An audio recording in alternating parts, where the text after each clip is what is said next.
Yeah.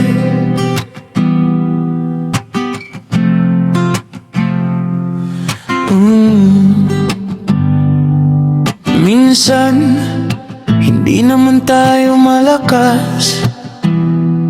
Sanay lang tayong walang mapagsabihan. Kaya kahit pagod na, ngumingiti pa rin.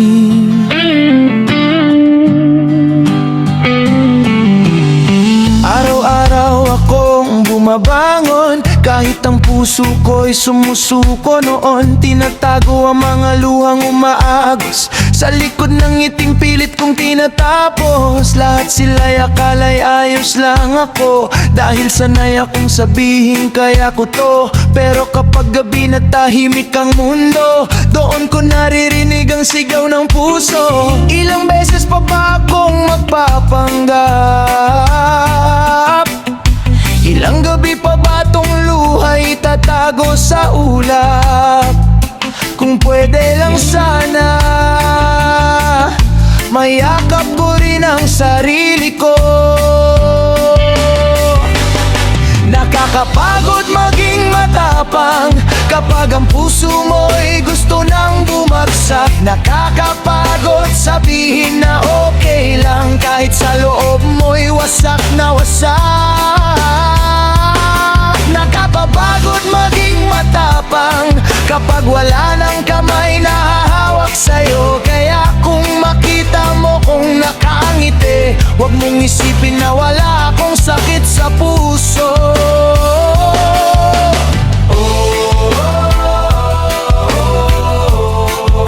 Pagod na rin ako,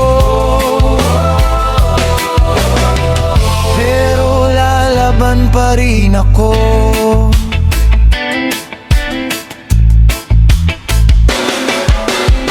Ilang pangarap ang kailangan kong ibaon, ilang kaya mo yan ang kailangan kong baunin. Kapag ang mundo ay puro pagsubok at ang tanging kakampi mo ay sarili mong anino. May mga taong nandyan kapag masaya, pero nawawala kapag ikaw ay nangailangan. Kaya natutunan kong umiti mag-isa at maghilom kahit walang nagtatanong kung masakit pa.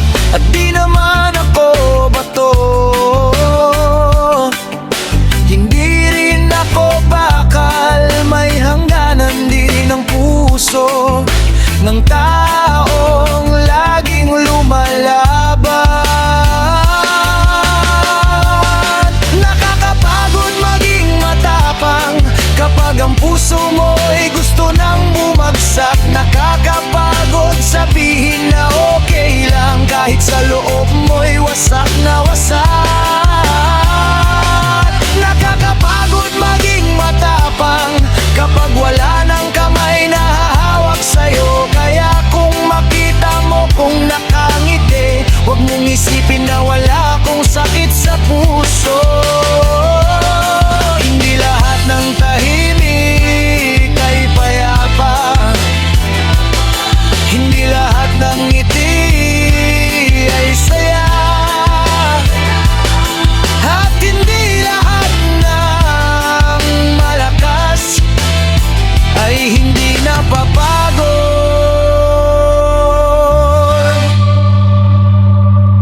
Kung sakaling isang araw ay makita mo kong umiyak, hayaan mo lang, huwag mo kong husgahan.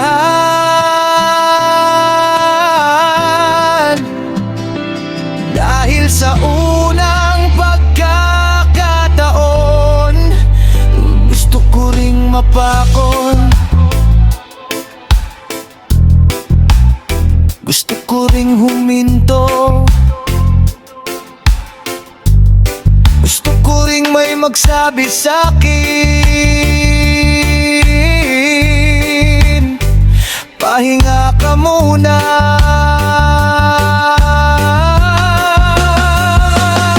Nakakapagod maging matapang, pero ayokong habang buhay na magtago sa dilim.